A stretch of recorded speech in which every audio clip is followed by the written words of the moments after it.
কেটে দিলাম। পাপা হ্যাপি বার্থডে টু ইউ। এই যে এটা তুমি খালি এবার ইয়ে করবে না, হা করো তো, হা করো করো করো করো করো করো করো একটু একটু দেখো, মিষ্টি মিষ্টি মিষ্টি না আমার তোর কোনো মতে খালি সত্যি হবে।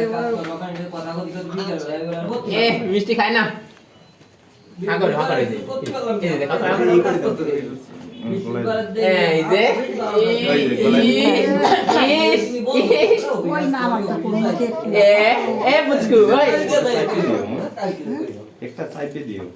ওই আলু আটা এই যে দাদা এই যে এই যে না কি রে গান আসছে না দেখ দাদা এই যে এই যে